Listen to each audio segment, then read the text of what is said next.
the smallest breath of movement across her carved features, but I knew she was long gone.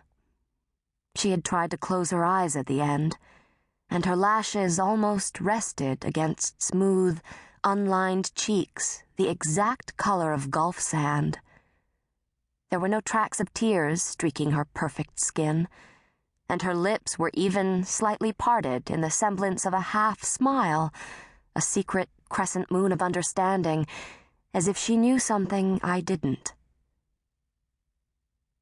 I wanted to shake her. Why? What do you know? Or, more importantly, how could you? But I didn't shake her. I couldn't. She was my waking nightmare, lying there with the razor positioned perfectly on the edge of the white porcelain tub, and 2 bloody fingerprints beside it, as if she had touched the pads of her fingers there on purpose. A signature of sorts. The dips and whirls and admission, her own posthumous confession to the crime she had committed. There was something in me that hated her for what she had done. But beneath that, and rising, swelling upward and outward in a dark, smoky thunderhead of impenetrable clouds, was grief. Consuming, enveloping, absolute grief. When I began to scream, it echoed through the glass-tiled bathroom like thunder.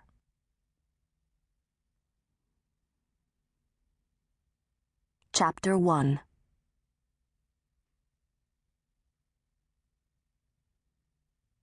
Abigail Bennett was the definition of unexpected. She was 1 year on the wrong side of the knife blade that was 30, but if she turned up at your restaurant and ordered a glass of wine, even high-heeled and clad in a black sheath, you'd card her every time. Petite and narrow-waisted, with a pixie flip of hair the exact color of coffee beans, Abigail could easily pass for 16 in a pair of ripped jeans and an Abercrombie t-shirt. Not that she liked looking younger than her age.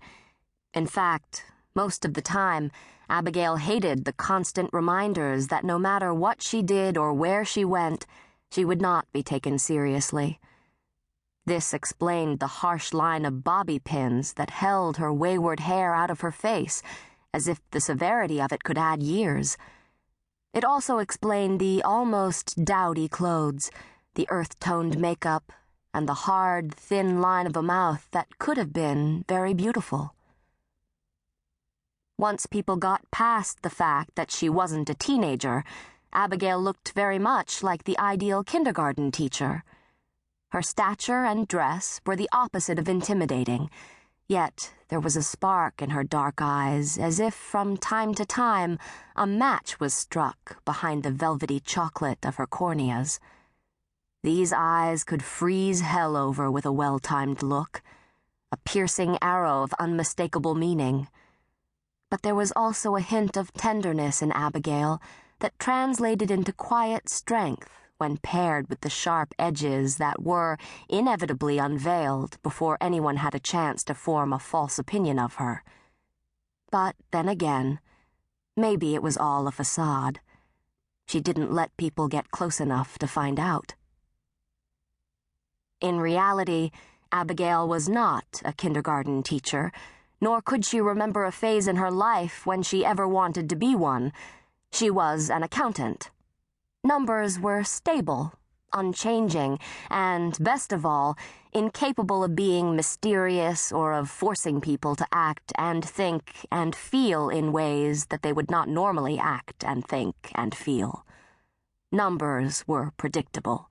People were not. And because Abigail trusted the reliability of her chosen field, she was good at her job, meticulous, and capable of holding the smallest detail in her mind for as long as it was useful. During tax season, Abigail worked more hours than anyone else at her firm, and that was saying a lot. It was why she was made a partner after only 5 years with the company, and why she occupied one of 2 corner offices.